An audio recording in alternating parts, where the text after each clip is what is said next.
You crouch low by the fire. Its glow is weak, a fading heart among shadows, barely strong enough to paint trembling light across the cave walls. Sparks drift upward like tiny souls, only to vanish into the endless dark. Around you, your tribe huddles together, bodies pressed close, every chest rising and falling as one, shallow and desperate. The air is thick with damp earth, the stink of sweat, and the faint metallic tang of blood. Somewhere far off, rain lingers in the soil, and the night wind whispers through the trees. But the forest does not sing tonight. No bird, no insect, no howl of wolf. The silence is a wound stretched too tight, and into that silence a sound grows. A growl, low, heavy, older than fear itself. It rolls across the clearing like thunder smothered in flesh, vibrating through your ribs, shaking marrow loose from bone. The hair at the back of your neck stiffens. Every child buries their face in a mother's chest. Every hunter grips a stone or a branch, though all know these are not weapons, only fragile prey is made solid. The smell follows next. Pungent, sharp, metallic. It is the reek of fresh kill, of torn arteries and hot breath steaming over red meat. Your nose burns with it, your stomach twists, and deep within you memory stirs. Not your memory, an older one, carved into the species itself. You know this scent, everyone does. Your eyes dart to the tree line, shadows shift. Branches tremble, the growl returns closer this time, then it steps into the light. The saber-toothed cat, Smilodon. Its head is monstrous, broad as a boulder, framed by jaws that should not exist. Fangs curve down like ivory daggers, gleaming in the fire's last breath. Muscles ripple beneath its fur, thick cords of strength shaped by countless kills. Its shoulders rise like mountains. Its paws sink into the soil with a weight that makes the earth groan. It is more than predator. It is death made flesh. Your heart pounds, faster and faster, so loud you fear it will betray you. Your hand grips a jagged stone until your knuckles crack, though you know the truth. Stone cannot stop this beast. No claw to slash, no fang to pierce, no speed to escape. You are nothing, a fragile bag of bones and skin, meat waiting to be unstitched. The cat's eyes glow with hunger, two molten embers fixed upon you. They do not blink, they do not doubt. It knows what you are, what you have always been. Prey. The fire sputters, weak and dying. The darkness pushes closer, and the Smilodon moves. It takes a step forward. The earth quakes beneath its weight. Its tail lashes. Its breath hisses through teeth long as knives. You imagine it leaping. Imagine those fangs sinking deep into your throat, warm blood spraying across the dirt, your body collapsing before you even scream. And you know this is the end. But then an ember flares. The elder moves, slow, deliberate, as though guided by something greater than instinct. His hands do not shake. He pushes a branch into the glowing coals. Sparks snap, light blossoms, and suddenly flame erupts. The fire roars alive. Orange light dances across the clearing, spilling over the beast's face. The Smilodon halts, its ears flatten. Its muscles tense, not in the poise of strike, but in hesitation. The tribe stirs. Hope flares wild and dangerous. Hunters snatch branches, thrusting them into the fire.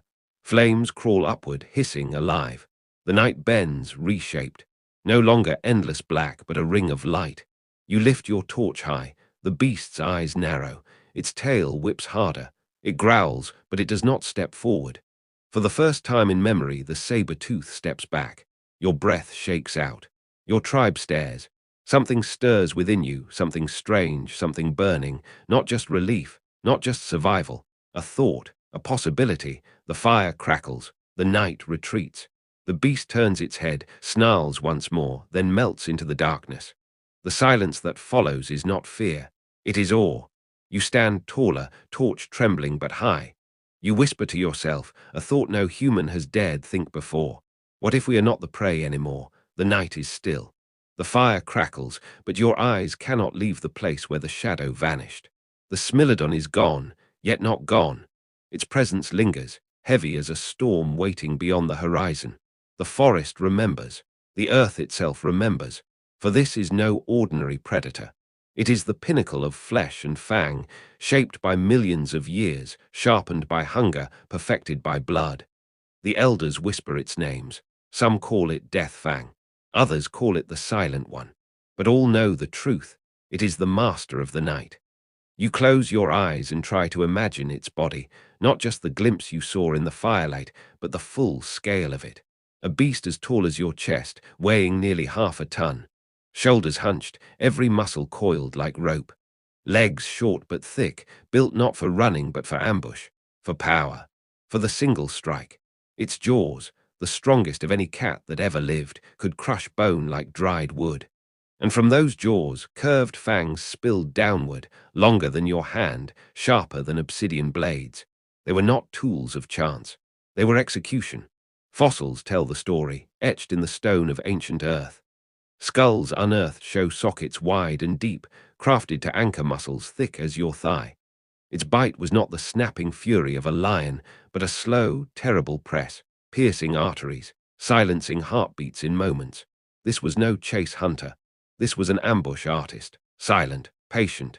It would wait in tall grass or shadow, unmoving, unseen. Then in a single breath it would strike.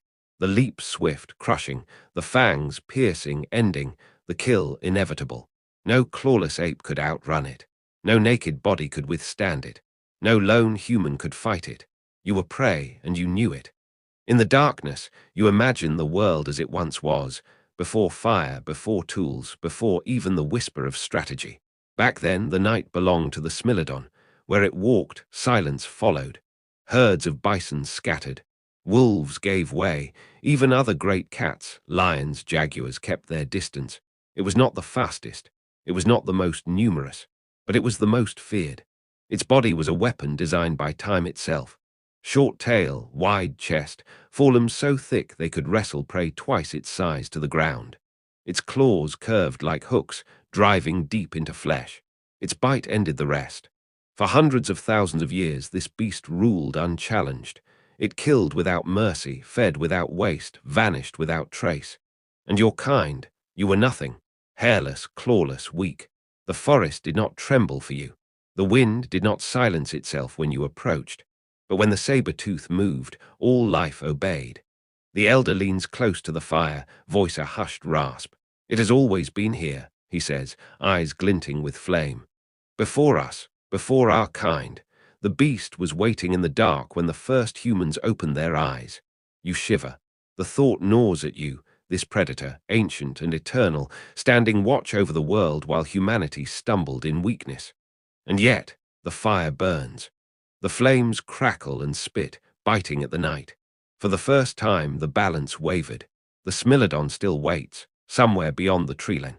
Its hunger is endless, its design flawless. It will kill again and soon. But tonight, the tribe does not sleep in silence. Tonight, torches burn in every hand. And the question remains, brighter than the flames themselves.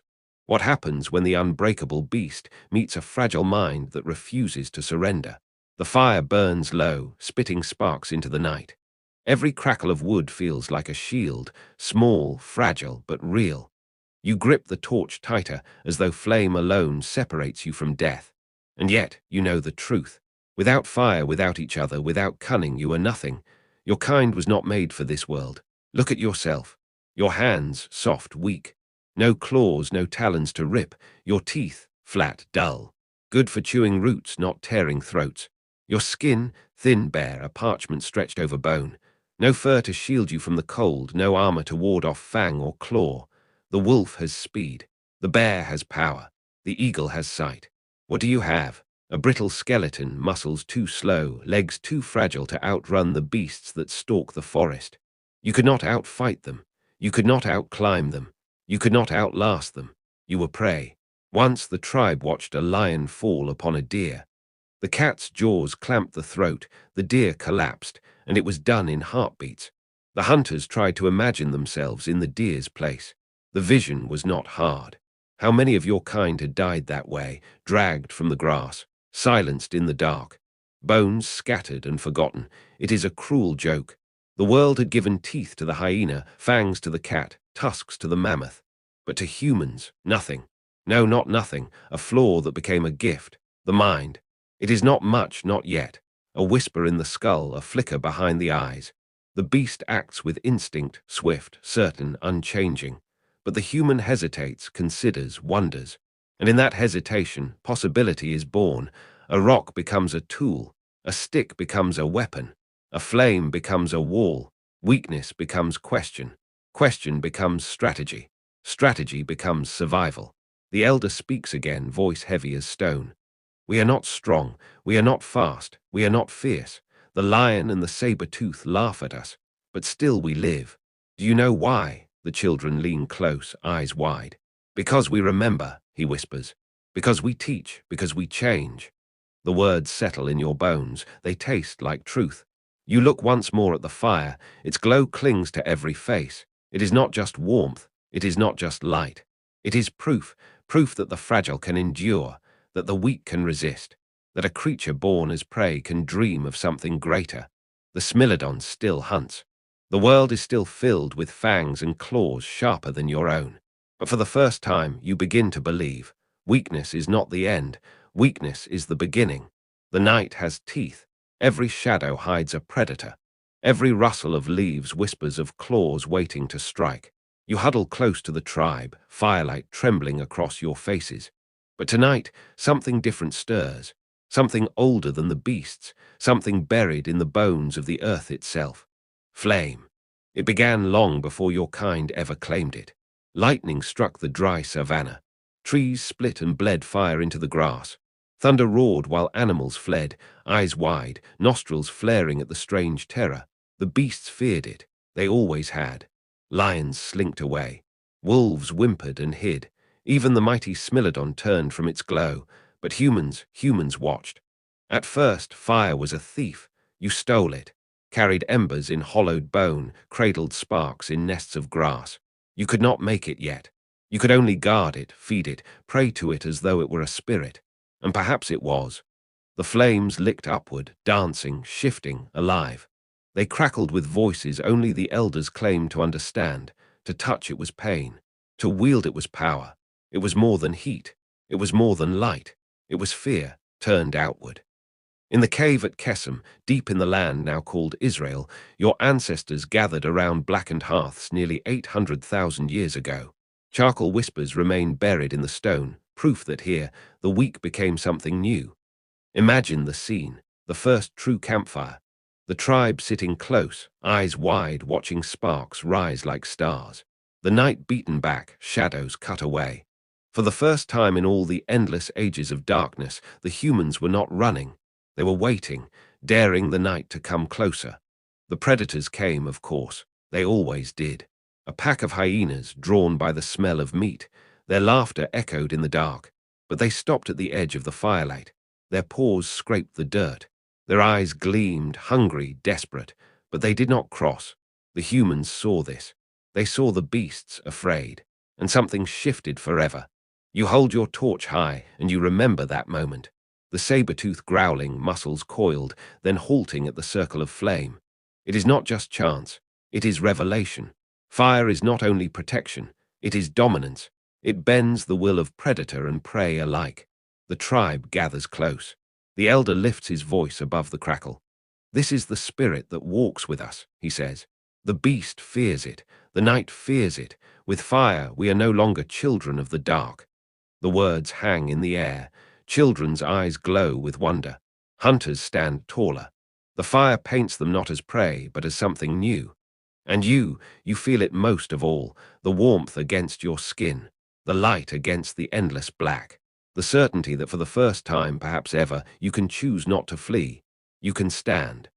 The flames snap, sparks scatter, and the shadows retreat. You look into the dark where the beasts wait, and your hand trembles not with fear, but with anticipation. For the first time in your people's long, fragile story, the night does not belong to them. It belongs to you. The fire burns, but hunger gnaws. Your tribe cannot live on flame alone. Meat is scarce, and the forests swarm with eyes that see you not as hunter, but as food. To walk unarmed into the dark is to invite the claws of lion, the crushing jaws of hyena, the silent strike of the saber-tooth. But tonight the hunters do not come back empty-handed. Tonight something new is carried into the circle of fire, a weapon. At first it is only a stick, snapped from a tree, hardened in the flames. A branch, straight, pointed, crude. But when thrust forward, it pierces. When hurled, it flies. And when it strikes, it wounds. It is more than wood. It is the first echo of a revolution. The elders say the idea came from watching the beasts. The eagle kills from the sky, never touching the ground. The snake strikes from a coil, never risking its body. The thorn of the acacia pierces flesh without moving at all. So why should the human strike with bare hands? The mind whispers, "Let distance be your shield." The hand obeys, gripping, shaping, sharpening, and the world begins to change. The spear is born, not just a stick, but an extension of the human will. A weapon that turns weakness into reach, fragility into danger. The hunters train by moonlight. They hurl shafts of wood at tree trunks, listening to the thud as point meets bark. They learn the arc of the throw, the power of the swing. They learn that death can fly. The beasts do not yet understand, but they will. In time, the weapon grows. Stone flakes are lashed to tips with sinew and resin, edges sharpened to wicked points. The wood is balanced, weighted, honed through countless failures. The spear becomes more than tool, it becomes tradition, passed from hand to hand, generation to generation. Knowledge carried not in bone, but in memory, in teaching, in story.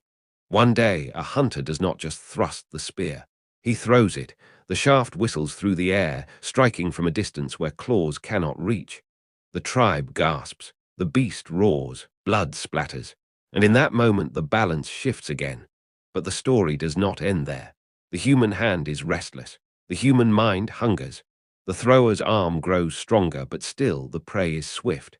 Still, the saber-tooth is faster, heavier, closer than fear allows. So another whisper rises. What if the arm could be made stronger than bone allows? What if the throw could fly farther than muscle permits? A carved lever of wood, a notch for the spear's tail, a flick of the wrist, and the weapon soars with the strength of giants. The atlatl is born. Now death flies farther. Now the human need not stand close to danger. Now a beast can fall before it ever reaches the tribe. In the firelight, you cradle the spear. The wood is warm, the stone tip gleaming in the glow. You run your thumb over its edge and feel the promise hidden there. You are still weak. You are still fragile. But with fire at your side and a weapon in your hand, you are no longer powerless. The saber-tooth is still out there, its fangs shining in the dark. But tonight, for the first time, you dare to imagine this. Perhaps the beast can bleed. Perhaps the beast can fall. And if it can fall, then perhaps the world does not belong to it after all. The spear rests in your hand. The stone tip gleams with firelight. Its weight feels strange, awkward, unbalanced, yet full of promise. But even sharper than stone, even stronger than wood, is the thing behind your eyes. The mind. The beasts are born knowing. The hawk does not need to be taught how to fly. The wolf does not need a teacher to hunt. The saber-tooth does not study its strike. Instinct is their gift. It is also their cage. You have no such gift. You are born naked, fragile, helpless. A child takes years before it can hunt, before it can even feed itself. Alone, you would never survive. But in weakness, something else awakens. You watch, you copy, you learn. Every scar tells a story. Every mistake becomes a lesson. And unlike the beasts, those lessons do not die with you. They are passed on, father to son, mother to daughter, elder to tribe. Memory becomes weapon, knowledge becomes inheritance, and culture, though no one yet has a word for it, becomes the tribe's greatest shield. Picture the saber-tooth. It crouches in the tall grass, waiting, as it has always done. Its muscles coil, its fangs glisten. It knows only one way to hunt, the way it has always known. Now picture your people. Last season, 2 hunters were taken by such an ambush.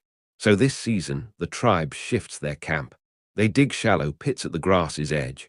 They scatter bones that clatter underfoot. They place lookouts on the hill. The beast crouches in silence, waiting for the perfect strike. But the humans are not there. They are behind it, waiting with fire. The difference is not in strength. It is in change.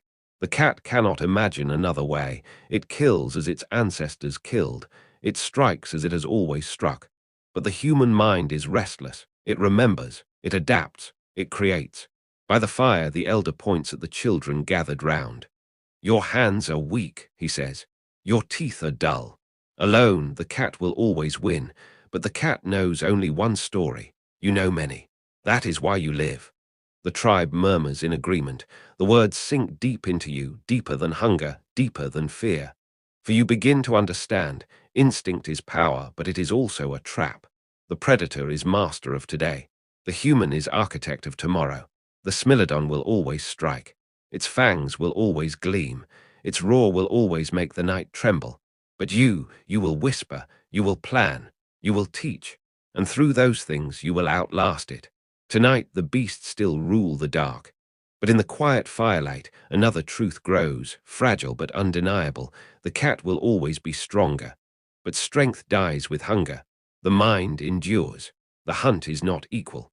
The saber-tooth runs faster. The wolf pack strikes harder. The aurochs are stronger, but strength is only strength. The land remembers everything. Your tribe has no walls, no armor, no iron blades, but you have something better. Eyes that see more than trees. Feet that remember more than paths. A mind that maps every ridge, every river, every stone. The beasts know the forest only as it is. You know it as it can be. The story begins with failure. The aurochs' herd was too strong. The hunters' spears broke against hide and horn. Two were trampled into the mud, bones crushed like dry twigs.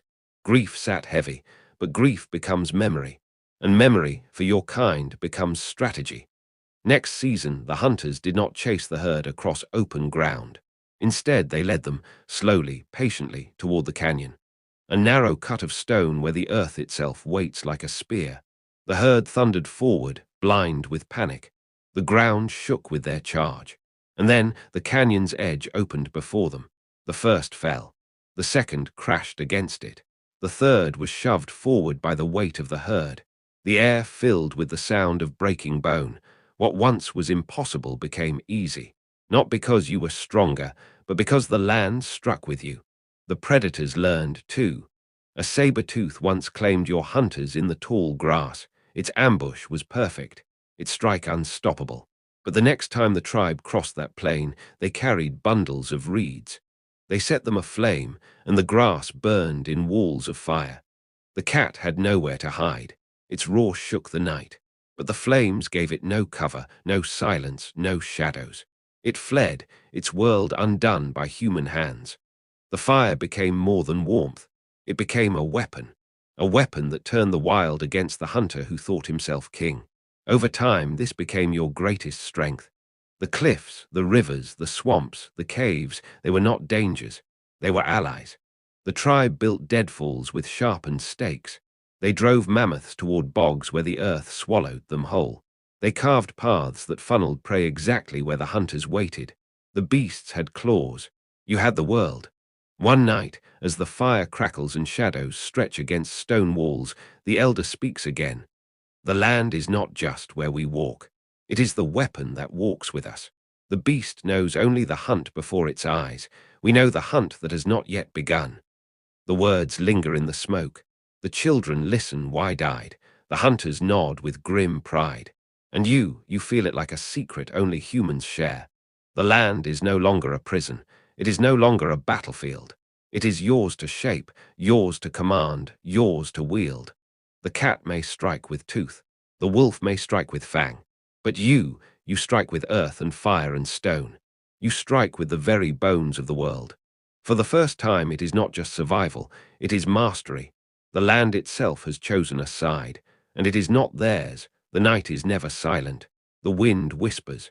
The insects sing, the beasts prowl. But tonight, the night listens to you. Because for the first time in history, the humans do not act as one body. They act as many. It begins with a single sound, a whistle between teeth. Sharp, quick, like the cry of a bird. The lookout crouched high in the trees hears it and answers. A low grunt, 2 beats, warning of movement in the tall grass. The tribe tenses. Spears rise. Firebrands flare. The saber-tooth slinks closer, patient, waiting for the weak link. But there is no weak link tonight. For the first time, every pair of eyes belongs to a single mind. Every hunter is a finger of the same hand. The cat strikes, a blur of muscle, shadow, and fang. But the hunters move not in panic, not in chaos, in rhythm. One rushes forward with fire. Another circles with stone. Two more hurl spears from the flanks. The cat, startled, twists and turns, but every angle is blocked, every path denied. The voices cut through the dark. A cry means close in. A shriek means scatter wide. A steady chant means hold the line. The sounds clash and rise and fall until the forest itself seems to scream with human tongues. The cat falters. It is surrounded not by bodies but by something new: strategy. The predators never change. Their strength is their doom. They stalk, they leap, they kill. But humans twist chaos into weaponry. Noise becomes shield. Unpredictability becomes spear. Sometimes the tribe runs in madness, scattering into the night, but half of them do not flee. They circle back, waiting in the shadows with spears raised, turning retreat into ambush. Sometimes they shout and scream like beasts themselves, a wall of noise that rattles even the bravest predator. No lion roars this loud. No wolf howls this many voices. The fire helps, but it is not enough. The spears cut, but they are not enough. It is the voices that hold the tribe together, the voices that carry memory, the voices that tell children where to run and hunters where to strike. The voices turn panic into plan, and plan into survival. Seasons pass. The signals grow richer. A whistle means danger. A drum of stones against wood means prey nearby. The rising chant before the hunt is not song, it is unity. One elder speaks as smoke drifts from the fire. The cat has teeth, the wolf has speed, the bear has strength. But we have many mouths, many eyes, many hearts. Alone we are nothing. Together we are a storm. The children huddle close, wide-eyed. They hear the echoes of the night hunts. They feel the power of the tribe in their bones. When the cat returns, its fangs glint with hunger. But it does not face prey. It faces a wall of torches, a storm of cries, a dance of hunters who strike and vanish, strike and vanish. Confusion breaks its courage. The king of shadows retreats into shadow once more. The humans do not chase. They do not need to, because tonight they learn the final truth: a lone man is prey. A tribe is a fortress. The fire burns low. The tribe huddles close, weary but alive. The children sleep, but their dreams are restless, haunted by claws and fangs. And then the sound comes, heavy, slow, certain, not the rustle of wolves, not the chatter of hyenas. No, this is weight. This is hunger wrapped in silence. The saber-tooth returns. Smilodon, the shadow that has stalked your kind for 1,000 generations. It emerges from the dark, muscles rolling like rivers of stone, eyes gleaming like molten amber. Its fangs, two perfect blades forged by evolution. Every instinct screams, run. Every bone remembers, prey. But tonight, something is different. The hunters do not scatter. They rise. Torches flare, spears gleam, voices cry out in rhythm. Not panic, purpose. The tribe is no longer prey bound by fear. They are a wall of fire and stone, a living storm of sound. The cat circles. Its growl shakes the marrow of your bones. But the tribe does not break. The lookout whistles. The spears shift. The fire roars higher. The cat lunges, a blur of muscle, fang, and death. But it does not strike a lone body, it strikes a wall. Flames lick its fur. Spears carve its flank. Shouts split the night into chaos that even the predator cannot parse. It twists, snarling, searching for weakness. But every time it turns, another spear flies, another voice cries, another firebrand blinds its eyes. The predator that once ruled the dark is trapped in it. It roars, a sound that once silenced the forest. But tonight, the roar is answered by 100 human voices, a chorus that shakes the ground, a storm of defiance. The cat falters. For the first time, it knows confusion. For the first time, it knows fear. It steps back. Eyes blazing, fangs dripping, heart still full of rage, but its body knows the truth. The night is no longer its own. The tribe does not chase. They do not need to. The victory is not in the kill. The victory is in the stand. For the first time, the humans hold the line and the beast yields. Silence falls. The fire crackles. The tribe exhales as one. And in that silence, the elder speaks. We were never meant to be the strongest. We were meant to be the many. We were meant to be the fire. We were meant to be the mind that turns fear into power. The children stare into the flames, their eyes wide with something new, not terror, not weakness, but the birth of a truth that will echo across the ages. The cat fades into the forest, but the night no longer belongs to it, it belongs to you. And so it is remembered, we did not inherit the earth by claw or muscle. We claimed it with fire. We claimed it with thought. We claimed it by standing together when all else fled. The hunted became the hunters. The prey became the predator. And the night itself turned back. The night is quiet, too quiet. The cat is gone. The shadows that once devoured your kind have thinned. But the tribe does not sleep. They sit around the fire, its smoke curling upward like a prayer. No one speaks at first. No one dares to break the silence of what has just happened. Because tonight, the world shifted. For as long as memory stretches, the beasts own the dark. The caves were shelters, but never enough. The fire was warmth, but never a shield. The spears were tools, but never weapons enough to claim victory. Until now. The elder speaks, voice raw with age and smoke. The night turned back. The words fall heavy, like stones into water. The hunters nod. The mothers press their children close, whispering the words into their ears. The children repeat them, soft, uncertain, as if tasting the sound of history itself. A story is born, not a tale of death, not a warning of fear, a story of power. The humans stood, the beast fled. And in that moment the world bent. It does not matter that the cat will return, that other predators stalk the horizon, that hunger still gnaws. What matters is this: the tribe did not run. The story will outlive the fire. It will outlive the hunt. It will outlive the hunters themselves. Because humans are not just flesh. They are memory given voice. In the days that follow, the tribe changes. No longer do they huddle in silence when darkness falls. They sing. They drum stones against wood. They laugh into the night, daring the predators to approach. And though the beasts still watch, something has shifted. The humans are not prey hiding in the cracks. They are firelords, claimers of the dark. The land itself begins to bend under this truth. Camps grow larger. Fires burn brighter. Traps deepen, sharpened stakes driven by many hands. Children play at the edges of the flames, shouting mock roars and laughing at their own courage. Hunters train with spears, their throws sharper, longer, faster. Because practice now is not only survival, it is pride. Even the dead are remembered differently. Once, they were mourned as victims of a cruel world. Now, they are honored as builders of this turning tide. But the beasts do not vanish. The saber-tooth still waits in the grass. The wolves still circle the herds. The aurochs still thunder with rage. The difference is not in them. It is in you. For the first time, the humans feel not fear, but destiny. One night, as the fire blazes higher than ever, the youngest hunter rises. He lifts a torch into the dark, and he shouts into the trees. "Come!"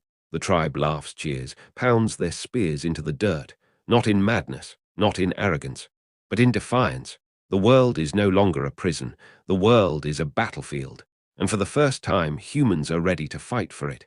At the edge of the forest, the predator waits. Its eyes gleam, its hunger still burns.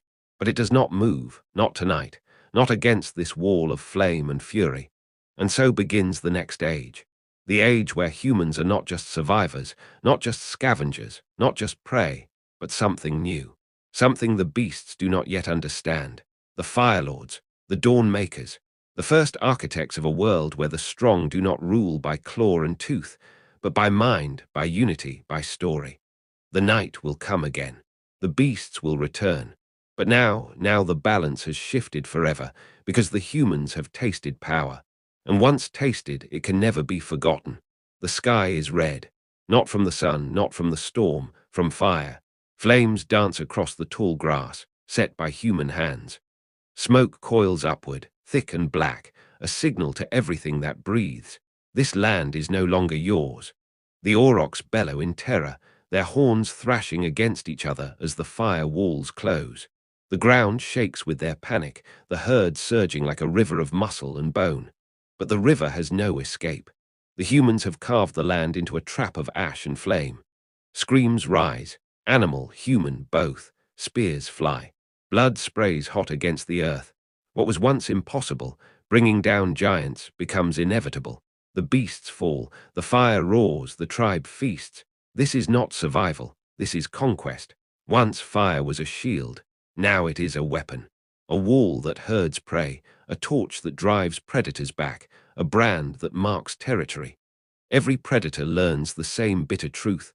The darkness is no longer their ally. The grass is no longer their hiding place. The world itself betrays them because humans wield its bones, its smoke, its flame. But fire takes as much as it gives. On the third night of burning, the wind turns. Flames leap from grass to tree, from tree to sky. The forest screams as branches crack and animals scatter. The hunters flee too late. One is swallowed by smoke, his cries vanishing in the blaze. Another stumbles into flame, his skin melting, his breath gone in a single gasp. The tribe watches from the riverbank as the forest burns for days. The prey are dead. The predators are gone, but so are the hunters. The price of power is written in ash and bone. Still, the lesson is not lost. Humans are the only ones who learn from ruin.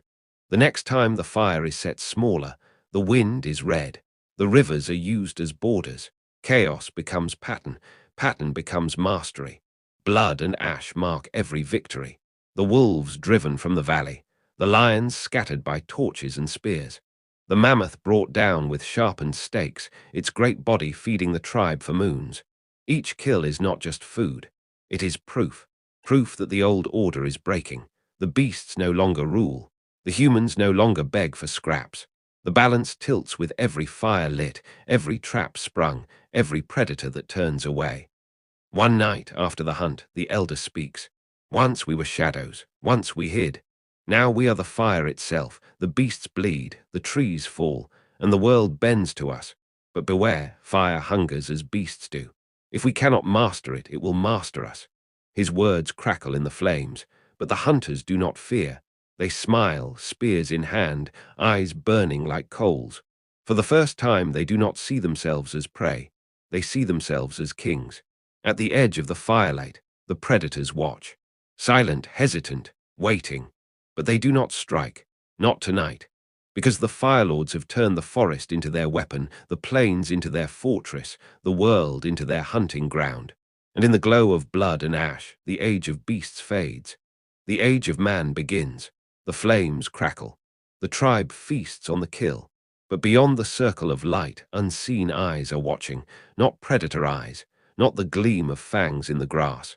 Human eyes, eyes that burn with hunger, eyes that burn with envy, eyes that burn with fear. It begins with whispers. The meat is too much. The fire burns too bright. The valley has only so many herds, so many rivers, so much land. The firelords are not alone.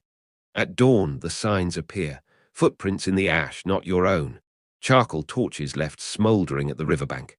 A spearhead of flint, sharper than yours, heavier, balanced for killing man, not beast. The truth spreads like smoke. Another tribe has come. They arrive at dusk. Their fire glows on the opposite hill. Their voices echo, carrying chants not your own. Their children play at the edge of their circle of light, as yours once did. The hunters of your tribe stare across the valley. It is like looking into a mirror that hates you. The first clash is not with spears. It is with fire, a torch hurled across the river, a patch of dry grass set ablaze at the forest's edge. The land itself is turned into a weapon, not against beasts, but against brothers. Smoke blinds both sides. Screams rise in the chaos. And when the smoke clears, blood stains the earth, not predator's blood, but human. The saber-tooth was powerful, the mammoth was mighty. But this is different, because the beast never hated you. The beast never envied you. The beast never burned your camp for the sake of hunger or pride. Only humans do that. The tribe reels. The elder speaks, voice ragged with grief. We were many against the dark. Now we are many against ourselves. The fire is no longer just shield or weapon. It is a banner. And banners will clash until one burns brighter than the rest. The words weigh heavy, but they are true. The second clash comes sharper, spears against spears, stone against bone. No predator hunts as humans hunt each other.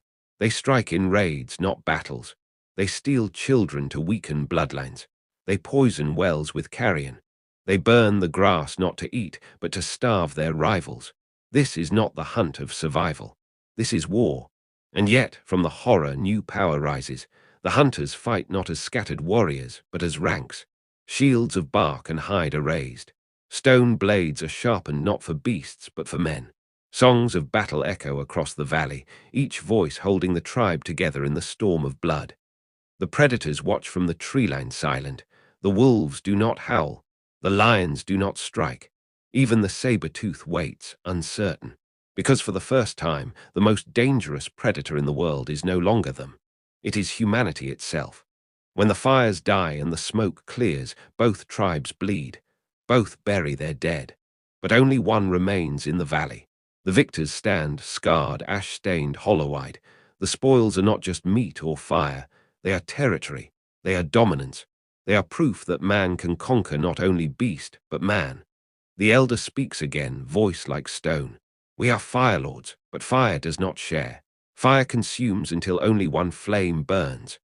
The children listen, and the truth burns into them. The first war has ended, but the wars have only begun. The valley lies silent. The ash has cooled. The vultures circle overhead, drifting on hot winds.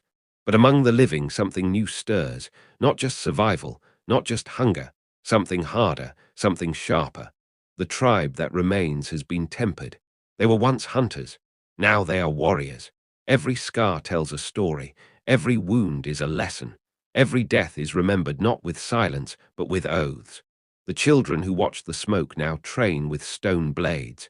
The hunters who once stalked deer now drill together in lines. Even the women and elders shape spears, harden points in the fire, and weave hides into armor. The tribe has changed. War has made them more than survivors. It has made them a people. At dusk, they gather around the fire. The elder raises his voice, heavy with memory. We are no longer prey. We are no longer alone. We are not just hunters. We are the sons and daughters of war. The fire has given us a new name. We are tribe. The word settles over them like a shield. Tribe, a circle of blood and fire, bound not just by need, but by choice. The warriors carve new marks into their spears. Each notch is not for beasts, but for men. Each blade gleams sharper than before, shaped with purpose. They do not hunt alone anymore. Pairs move as one. Lines advance like a wall of bone and hide. They strike not for meat, but for territory. And when the drums of war echo from beyond the hills, they are ready. The predators learn first. A lone wolf tests the circle. Spears meet it in unison, a storm of points. The wolf falls before it can snarl, then a lion. Its roar shakes the night. But it meets a wall of shields, hunters pressing forward together. The lion flees, beaten not by strength, but by unity. The beasts begin to understand. Humanity is no longer many small fires. It is one great fire, moving as one, devouring all in its path. But other humans understand too. Smoke rises again on the horizon. Not one fire, not two, many. Other tribes are forming, other fires are rising. The war has not ended, it has spread. The warriors prepare. Their chants shake the earth. They pound spears on stone. They paint their faces with ash and blood. They tell stories not of the hunt, but of the first war. The names of the fallen are carried into battle as shields of memory. The children repeat them until the names live forever. This is the birth of something larger than hunger. This is the birth of culture, of myth, of tribe identity forged in blood. The first clash of tribes is swift and brutal. Screams echo across the river. Spears clash like thunder. The ground drinks blood until it turns black. But when the smoke clears, the tribe still stands. Scarred, fewer, but alive. And in their survival they discover something terrible. Victory is not enough. Survival is not enough. The tribe must grow, it must spread, it must conquer. The elder, voice breaking but steady, speaks again. Beasts will fall, fires will burn, but tribe endures, tribe conquers, tribe survives. The word echoes into the night, taken up by every throat.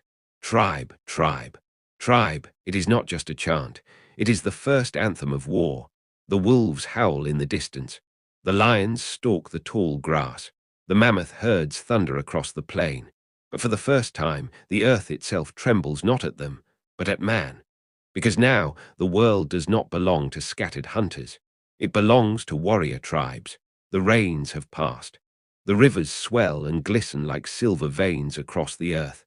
Game returns to graze, herds of red deer and aurochs heavy with life.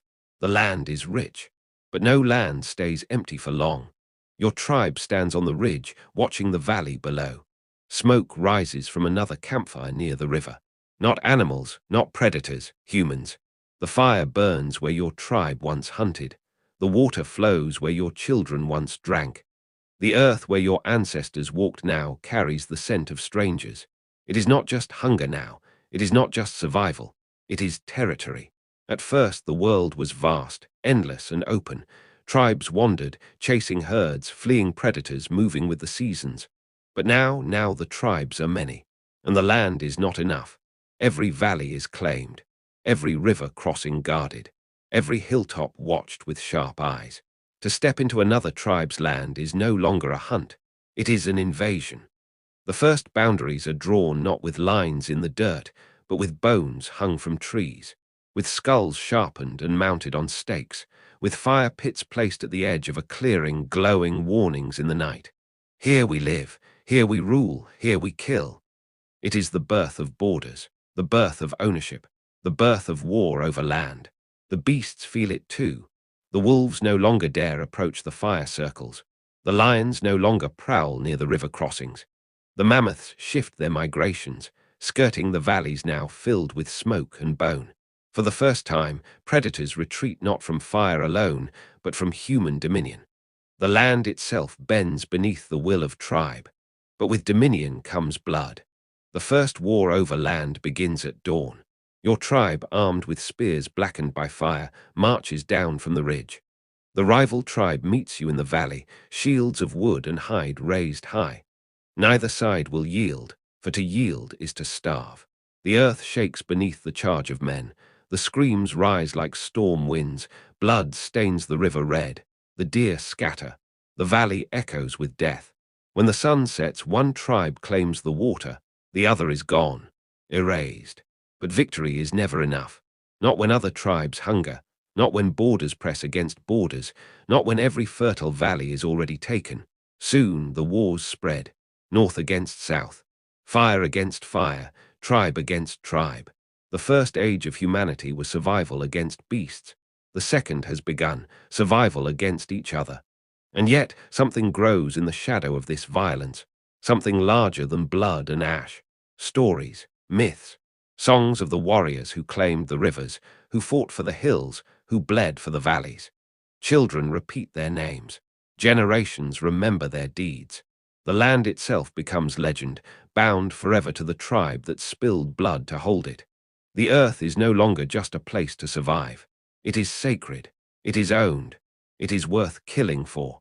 The elder, his face lined with scars and smoke, raises his voice above the fire. We are not wanderers. We are not prey. We are the lords of this land. The rivers are ours. The valleys are ours. The earth is ours. The chant rises. Louder than wolves, louder than lions, louder than thunder. Ours, ours, ours. And for the first time in history, humanity believes it. The night is heavy. The fire crackles low, sparks drifting into the dark. The tribe sits in silence, weary from battle, their bellies thin, their bodies scarred. But one man stands, not elder, not shaman, not hunter, warrior, leader. His voice carries like thunder. We bleed, we fight, we live, but scattered we are weak. Together we are strong. I will lead, you will follow, and fire will make us kings. It begins with fire, always fire, not just warmth, not just light, but a symbol. The leader grips a burning branch and raises it high. Around him, shadows bend. Faces gleam with awe. He becomes more than a man, he becomes the fire itself. And so the first crown is not gold, it is flame. The tribe obeys, not because they are forced, but because they believe. In the dark, when predators circle, he is the one who does not flinch. In the hunt, when mammoths stampede, he is the one who charges first. In war, when the spears clash and blood sprays, he is the one who never breaks. His courage feeds theirs. His rage becomes theirs. His will binds them. He is the first king, not of lands, not of bloodlines, but of fire. Other tribes follow their own kings. Some rise through cunning, those who trap the enemy, who set ambushes in the tall grass. Some through cruelty, those who break their own, demanding obedience through fear. Others through vision, those who promise not just survival but destiny. But all hold one thing in common, a fire that belongs not to tribe but to them. A flame that makes men bow, a flame that commands loyalty, awe, and terror. The first kings carve symbols into stone, marks of power etched with blood and ash. They paint beasts on cave walls not as prey, but as trophies conquered, mastered. The people sing their names by the firelight. Stories grow, legends stretch. The king becomes more than flesh. He becomes eternal. But kingship carries a weight heavier than hunger. A leader must feed the tribe. A leader must guard the fire. A leader must claim the land, no matter the cost. And when two kings clash, the world trembles. The battle of fire against fire is unlike any before. Drums echo, spears darken the sky. War cries rise like storms. When the dust settles, only one fire burns. The victor stands over the dead, ash clinging to his skin. He raises his torch. The tribe chants his name. His rule is sealed in blood. But kingship also births something greater, the seed of civilization. For the first time, men follow not just instinct, not just hunger, but a single will. The campfire grows into a council. The hunt becomes an army. The scattered voices of survival are fused into one. The tribe is no longer many. It is one fire, one people, one king. In time, some kings fall, ambushed in the dark, betrayed by kin, devoured by beasts, but others endure. Their names etched into stone, into memory, into the very bones of the earth. Their rule shaping the destiny of those who come after. The people whisper by the fire. Before the beasts ruled. Now the kings of fire rule. And though they do not yet know it, the shadow of these first kings will stretch across thousands of years until fire becomes empire.